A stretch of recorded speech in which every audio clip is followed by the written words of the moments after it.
தஞ்சாவூர் மாவட்டம் பேராவூரணியில் பணி செய்ய விடாமல் தடுத்ததாக தேர்தல் பிரிவு அலுவலர் அளித்த புகாரின் பேரில் தஞ்சை தெற்கு மாவட்ட பாஜக பொதுச் செயலாளர் வீரா என்ற வீரசிங்கம் மீது வழக்கு பதிவு செய்த பேராவூரணி போலீசார் அவரை கைது செய்தனர். தொடர்ந்து பேராவூரணி அரசு மருத்துவமனையில் வீரா என்ற வீரசிங்கத்துக்கு மருத்துவ பரிசோதனை மேற்கொள்ளப்பட்ட பின்னர் அவர் பட்டுக்கோட்டை நீதிமன்றத்திற்கு அழைத்து செல்லப்பட்டார். கள்ளக்குறிச்சி மாவட்டம் மடப்பாறை, வைலம்பாடி, புதுக்குட்டை, கொடுந்துறை, கருவேலம்பாடி உள்ளிட்ட 10 கிராமங்களில் உள்ள 1269 வாக்காளர்கள் வாக்களித்து வந்த மடப்பாறை வாக்குச்சாவடி மையம் 2ஆக பிரிக்கப்பட்டு கருவேலம்பாடி வாக்குச்சாவடி மையமாக அமைக்கப்பட்டது. இதனால் வைலம்பாடி, புதுக்குட்டை கிராம வாக்காளர்கள் 3 மலைகளை கடந்து 15 கிலோமீட்டர் தூரம் நடந்து செல்ல வேண்டிய நிலை ஏற்பட்டுள்ளதால் மடப்பாறை வாக்குச்சாவடி மையத்தில் புதுக்குட்டை, வைலம்பாடி பகுதி மக்கள் வாக்களிக்கும் வகையில் நடவடிக்கை மேற்கொள்ள வேண்டும் என கோரிக்கை வைத்துள்ளனர். இப்போ இந்த வாட்டி பார்த்தீங்கன்னா அந்த திருத்தப்பட்ட வாக்காளர் பட்டியலில் பார்த்தீங்கன்னாக்கா அந்த பட்டியல் பூரா பார்த்தீங்கன்னா கருவேலம்பாடின்ற பூத்தில் போய் எங்களை ஓட்டு போட சொல்லியிருக்காங்க. இப்போ இந்த ஊரில் ஒரு 200 பேர், பக்கத்தில் இருக்க வைலம்பாடியில் ஒரு 200 பேர், மொத்தம் 400 பேருக்கு வந்து பார்த்திங்கன்னா அங்கே மாற்றிட்டாங்க. இப்போ இந்த 400 பேர் அங்கே போகணுங்கன்னா பார்த்தீங்கன்னாக்கா கச்சிராபாளையம் போய் ஒரு டவுனுக்கு போய் தான் போய் ஆகணும், டேரெக்டாக போக முடியாது. அங்கே போயிட்டு நொச்சிமேட்டுக்கு வந்து 20 கிலோமீட்டர் ட்ராவல் பண்ணி மலைப்பாதை வழியாக வரணும். பஸ் அங்கே தான் பஸ் இருக்குது. அங்கேருந்து பார்த்தீங்கன்னா நொச்சிமேட்டில் இறங்கியும் 15 கிலோமீட்டர் நடக்கணும். 2 மலை தாண்டி தான் நடந்து தான் போய் தான் கருவேலம்பாடிக்கு ஓட்டு போடணும். கிட்டத்தட்ட பார்த்தீங்கன்னா அது ரொம்ப சிரமமாக இருக்கும். சரி, மலைப்பாதையை நம்ம ஊர்லேருந்து நேரம் மேலே ஏறி போகலாம் அப்படின்னு நினச்சாலும் பார்த்தீங்கன்னாக்கா 4 மலையை தாண்டி போய் ஆகணும். இதில் வயசானவங்க, பெண்கள், அப்புறம் உடம்பு முடியாதவங்க இவங்களெல்லாம் வர முடியாது. கள்ளக்குறிச்சி மாவட்டம் செல்லம்பட்டு கிராமத்தைச் சேர்ந்த திருமணமான பெண்ணிடம் அதே கிராமத்தைச் சேர்ந்த வடமலை என்பவர் மதுபோதையில் தொடர் பாலியல் தொந்தரவு அளித்து வந்துள்ளார்.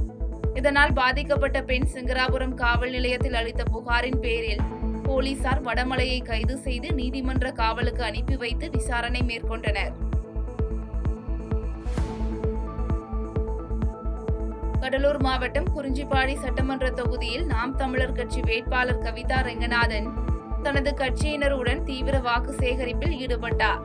மேலும் குறிஞ்சிப்பாடி நகர பகுதியில் மீனவர்கள், ஆட்டோ ஓட்டுநர்கள் மற்றும் பொதுமக்களிடம் தேர்தலில் தான் வெற்றி பெற்றால் விவசாயிகள், மீனவர்கள், கைத்தறி நெசவாளர்கள் மற்றும் குறிஞ்சிப்பாடி பகுதி மக்களின் நீண்ட நாள் கோரிக்கைகளை நிறைவேற்றுவதாக உறுதியளித்தார்.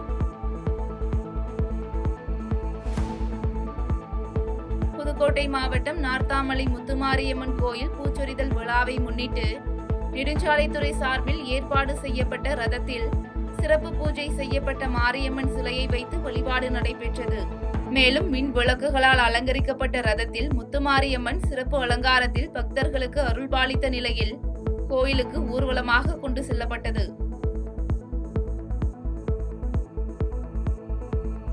சேலம் மாவட்டம் தாத்தியம்பட்டி கிராமத்தைச் சேர்ந்த மக்கள் தங்கள் கிராமத்தில் அடிப்படை தேவைகளை நிறைவேற்றித் தர வலியுறுத்தி 2026 சட்டமன்ற தேர்தலை புறக்கணிக்கப் போவதாக அறிவித்துள்ளனர்.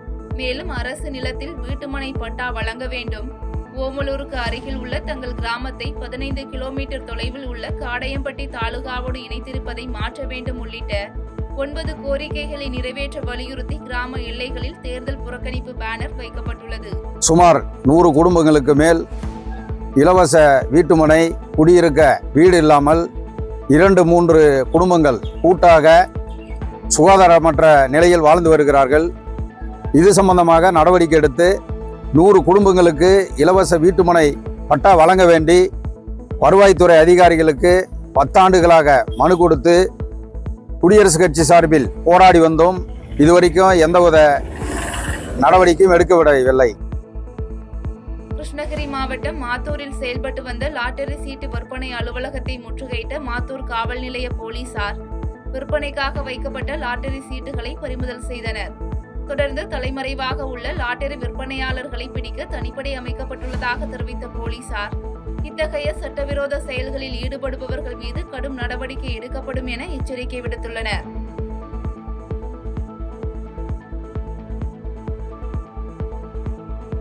கிருஷ்ணகிரி மாவட்டம் பன்னந்தூர் கிராமத்தில் நாடாளுமன்ற உறுப்பினரின் உள்ளூர் தொகுதி வளர்ச்சி திட்டத்தின் கீழ் கட்டப்பட்ட குடிநீர் சுத்திகரிப்பு நிலையத்தில் எம்பியின் பெயர் பொறித்த கல்வெட்டு மூடப்படாத சம்பவம் அரசியல் கட்சியினர் மத்தியில் அதிருப்தியை ஏற்படுத்தியுள்ளது. இதுகுறித்து தேர்தல் நடத்தும் அலுவலர்கள் உடனடியாக நடவடிக்கை மேற்கொண்டு கல்வெட்டை மறைக்க வேண்டும் என சமூக ஆர்வலர்கள் கோரிக்கை வைத்துள்ளனர்.